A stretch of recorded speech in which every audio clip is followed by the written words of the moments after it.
Hey, listeners. My name is Elisha, the founder of the Witnesses podcast. It's so beautiful to have you listening to our podcast. And I want you to know something that means a whole lot to me. Thank you for tuning in. And one thing I love to tell all of our listeners is it's not just about you listening, but listening to understand. Understanding is the most important thing. So important.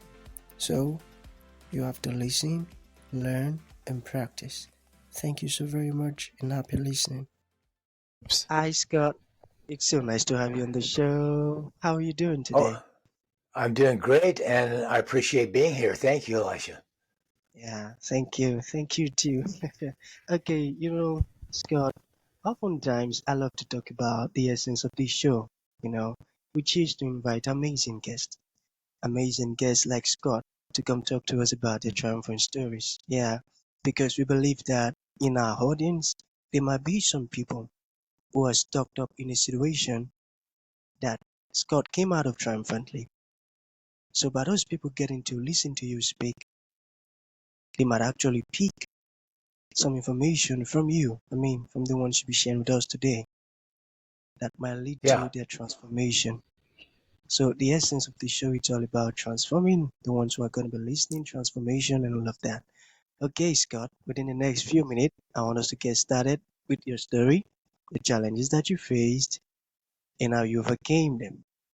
And afterwards, I've got some beautiful questions for you. Okay, All Scott, right. over to you. All right. So, where would I start? Well, I'll start with, I'll go back a little ways and start with falling off a roof. And I did fall off a roof. I used to put a lot of shingles on. That was like 25 years ago. And I broke my ankle. I didn't fall very far, but it was enough to break an ankle. And I had to continue working. I didn't have health insurance at the time and so on. So it was a lengthy process. Finally got the ankle repaired, and I found that I couldn't run anymore because due to favoring that ankle while it was broken, I had developed a pattern in the knee that wasn't working. And I'm going to make a long story short here, but that just led to a life-defining moment where I I had to go on a search for how do I keep functioning. And that led me to the Feldenkrais method. And that led me to 4 years of training, which required a huge commitment and which my wife was behind every step of the way. In fact, she was the one who encouraged me to do it. And that eventually led to some very powerful tools that we could use in our life.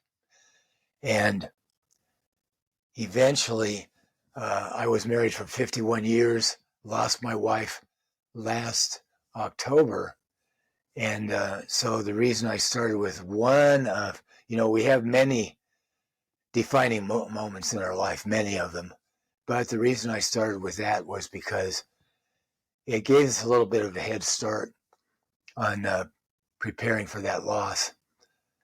So, do you want me to go into some of that? Yeah, sure. Please go ahead, Scott. Okay, yeah. So my wife, we had a beautiful marriage. Not perfect, they never are, but very beautiful. And my wife's goal was to be a wife and a mother and a grandmother. And she did that for her entire life. I met her when she was in her teens. And, but she did suffer from depression quite a bit. Now, that doesn't characterize our whole life together, but she did. So after we celebrated our 50th wedding anniversary, we came back, and a couple weeks later, she was diagnosed with stage 4 cancer. And at first, that seemed like an insurmountable thing. We couldn't live without each other and so on. But we had a year to prepare. And during that whole year, it was a great time of acceptance. And in our culture, we tend to put death off in a corner. We'll think about it later, but it's really natural part of the life cycle. And even in my work, I had worked in some skilled nursing facilities. I got a little bit acquainted with that process, but not like this last year. So she was completely accepting of what was going on. And in fact, in that last year, death changes your priorities. So nothing is important except what's really important, like family and love and the moment that you have. And so in that last year, she was never depressed. She just simply did not have time for that or energy to give to that. And the timing of that last year was amazing because I was finishing building a small house for my son while my wife was still able to be at home alone a little bit. And as that changed, then she couldn't, the house was finished and I could come home and be with her all the time. And so she made every day something about life. Every day. We went to the beach once a few months before she passed. And if you're familiar with the Oregon coast, where we went in Florence, you have to walk up some sand hills to even see the ocean. And that was a challenge for her, but she was really wholly in it. And she was so pleased to make the top of those dunes and see the ocean. And even on her last day, every day, even on her last day, when she could do very little, my son visited from Arizona. He brought pictures from the grandkids, and she engaged fully in a video conversation with the grandkids. We didn't know it was her last day. I don't think she knew that either.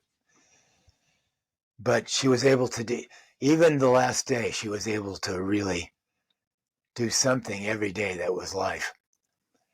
And so now I'm left with this enormous hole. But so I can't say that that's not an ongoing process, but I can say that, and I can go into why, but I can say I'm doing very well. So I don't know. Do you have some questions you'd like to ask? Or Yeah, I do have some questions to ask. That was touching, and your wife was a great woman. I must say oh that. yeah, And what was her name? Leanne. Leanne. Well, Yes. Yeah. okay. So are you ready for the questions? I think so. I'll take some questions. All right, beautiful. We just have some few questions, okay? So, how does it feel, your long-term marriage with Leanne? How does it feel? You said 51 years, right? Yeah. 51 years. Yes.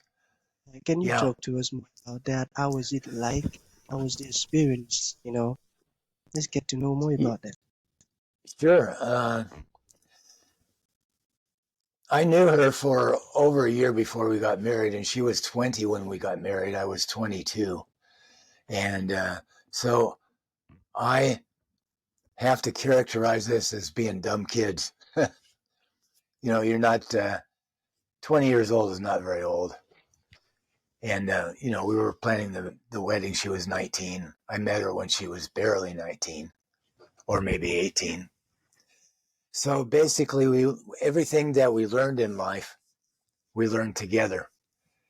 And we weren't ready for any of it because you aren't. You just go and you learn. But so I would characterize her as what's the word? I'm thinking of constantly, but forever kind.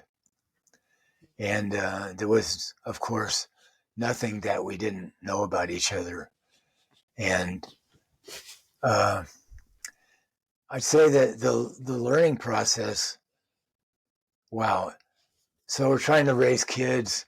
I come from a background where my dad was described as fairly tightly wound, and he was raised during the Depression. I could tell you more about that.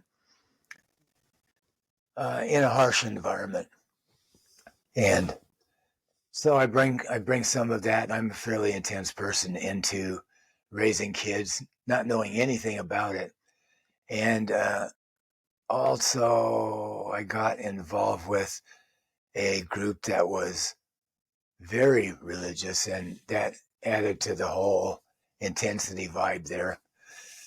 And so as we go, finally you're raising kids, and you discover that about yourself. you're being way too intense with them, and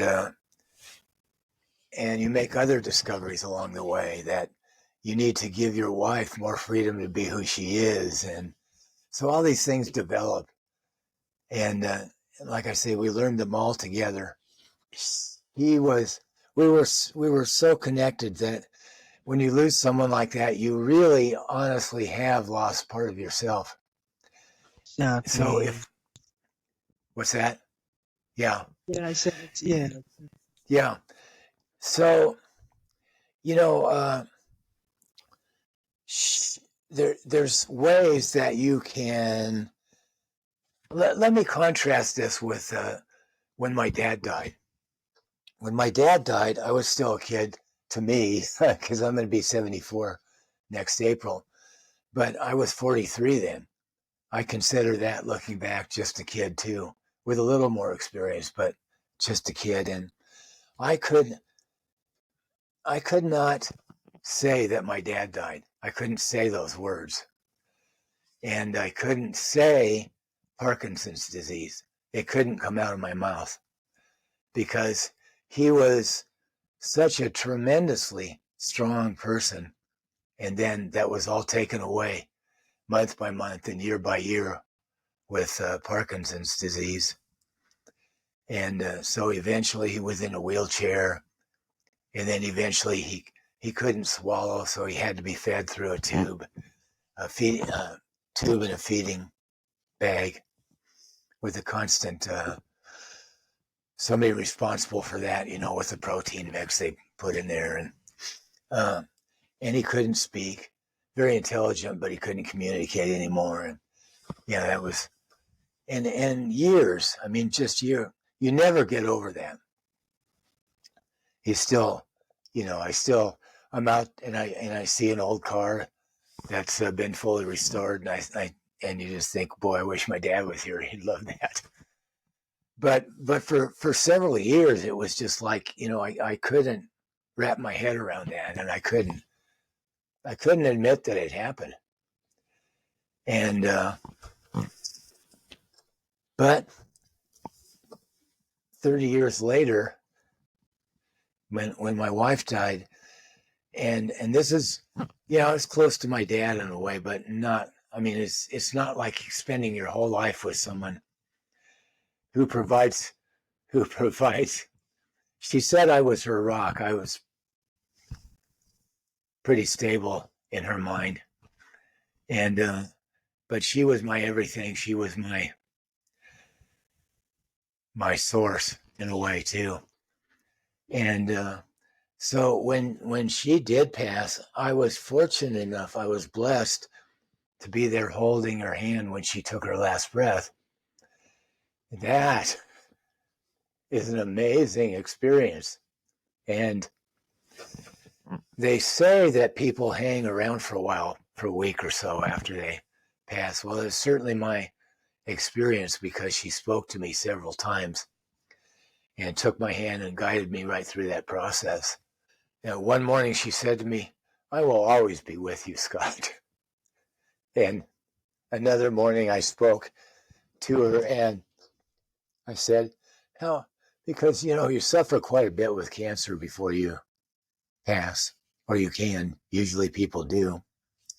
And so one morning I said, "How is it where you are?" And she said, "Oh, Scott, it's so wonderful." And So whether you think that's a real voice or not, it's a great truth, because what she was saying was life is sacred. And,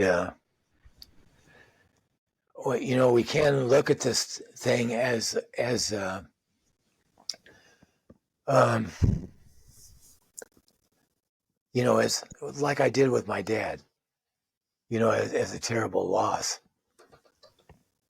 And it can seem counterintuitive but the way you really honor somebody who's gone like that is to continue to live. Yeah. And Yeah. it may seem counterintuitive. It's almost like, being too light about it, or cheating on your wife or something like that. But she wants you to embrace life. And so there's a couple other aspects to it. We must do that, but it's never gone either. And in fact, when I bring myself back into those memories,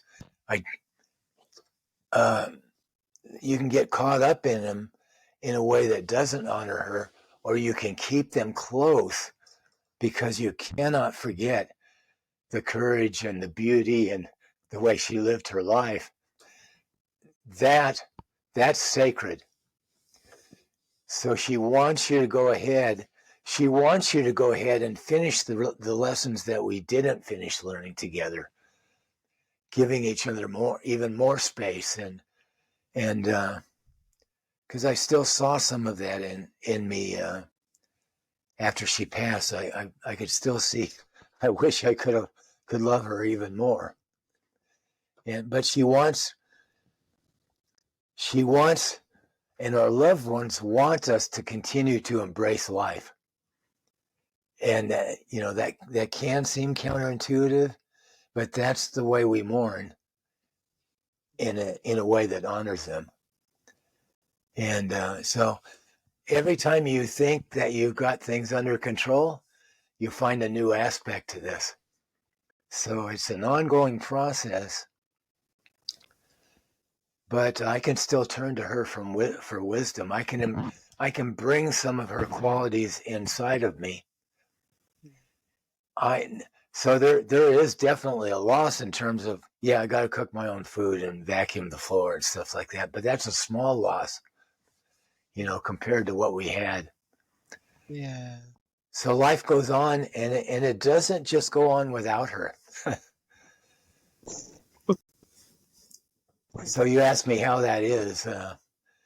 It was an unbelievably beautiful relationship, No. even though it was so imperfect, which it must and has to be. Beautiful, Scott. You've got a beautiful relationship with her when she was still on this planet. Got it. And you mentioned something as to the way to honor her is to continue living. And That's I right. feel like that, yeah, I feel like that is going to actually help others who are stuck up in the situation that you came out of. Get it? There are some ones who wouldn't want to leave. They don't want to continue to live. Some might even be thinking suicide. So I believe by listening to you speak now, they'll definitely understand, okay, suicide is not the next thing, or turning to a drunk is not the next thing, but continuing to live, to learn the Yeah. lessons that beautiful. The most beautiful part of your relationship is not gone. Mm, mm, Yeah. beautiful. I love that. Okay, so Scott, the last question. All right. Okay, so this says, how did you overcome physical limitations after falling off a roof? You mentioned earlier. Yeah, so how did Yeah. you overcome physical limitations? Okay, so the first time I went to, now I'm a licensed physical therapist assistant, and I got the Feldenkrais training, so I'm a guild certified Feldenkrais practitioner. So the first time I went to physical therapy back 25 years ago or so, I was not involved in physical therapy, but they made me worse instead of better. Now, that's not always the case, but it was, and they did, and I knew they did. So I went further searching for some different, some answers that helped. And having now been in the physical therapy game a long time too, I know what's generally that's about. And it's generally about, you're weak in some areas, so let's strengthen some muscles. But that's not what I needed. I'd been lifting weights for a long time. I was very strong. And what I needed was a change of movement patterns that was more into something that's more efficient. In other words, you can do a lot of exercises. It does not teach you how to use your knee properly while you're running. That's what I needed. So it was a body education process that I needed, and that's what Feldenkrais does. It gives you tools because most of us live in our heads all the time. So it gets you into the body, which is actually the process of living, which is living both in the mind and in the heart and the body. In fact, there's nothing in your head that's real until it gets into your body. And so that began to give me tools that actually, I'm 74 now, I can still run. I'm not very fast anymore, 50 years ago, obviously, but and that's just a matter of partly of training, but age too. But I can still do it. I don't hurt myself doing it. And I can do whatever I want. I hiked 320 miles on the Pacific Crest Trail. A couple of years ago, I was building my son's house last year. But the point is, I can do what I want because of some of the tools I got there. And Feldenkrais thought rightly that movement, he said, I could have taught you some of the things I taught you some other way, but he felt that movement was the fastest way to access the entire person. There is nothing that is going on inside of you or with you that is not reflected in your body. And so without going into a whole lot of detail, that gave us, along with other things, that gave us fantastic tools to cope with the emotional side of things too, because that's a process of being here. If you see what your state really is, and it needs to be something else, you could use movement to actually change that in the direction that you want to go. So, did you ever have a day where you feel a little stressed? Yeah, it's good. Yeah. So, if you were stressed, now some people, I know trained dancers, and they hold a certain, posture just through a lifetime of training. So I cannot necessarily observe it. If you were an actor, you would portray it. But if you were a little depressed, the head would come down, the shoulders would come down a little bit. It could be subtle with some people who are used to portraying something else. But you would not feel full support within yourself. And so could you bring yourself up in a very gentle way and put your feet on the floor, sense that, and bring yourself up into a way where you feel supported. And if you play with that very gently, you can bring yourself to a place where you almost have to smile. Can you play with that a little bit for a moment? And just see where you can find that support and that sense of, I'm here, I'm supported, I'm in the moment, and it's good. Yeah. So you can come to that. So, I mean, it's profound, the work that you can do with yourself, and you can help bring others into that. So yeah, Beautiful. Oh man. Scott, the amazing man with incredible insight. Yeah, I yeah. Well, love thank that, you. you know. Uh, Yeah. you, Okay. you can you get surprised every day because there's life can be a little bit simple, but it's actually hugely complex too. So every day is different, and you never have it figured out. uh, Beautiful. Okay, Scott. Um, it has been an educative moment with you on the show. Educative plus touching, I tell you. Okay, so in conclusion, let's say there is one piece of advice you love to give to the audience. What would that be? And let's say there are someone's listening who want to reach out to you, learn more about you, learn more about what you do. How can that be possible? okay, so one piece of advice is I was in the grocery store the other day, and and a certain thing that that should have been obvious to me, but it became more obvious because all of a sudden the words came out that described it. And so I was about in tears in the grocery store. And the next day, I realized, something that eluded me that should have been obvious is now clearer, and I'm better off for it. So I would say, be with what is, and hold life sacred. And yeah, if you want to contact me, I do this work. So you can contact me through my website very easily. So yeah, be with what is, and Be, live. be, beautiful. Okay, Scott, that's gonna be the end of the show. Thank you for your time. Thank you for honoring the invite.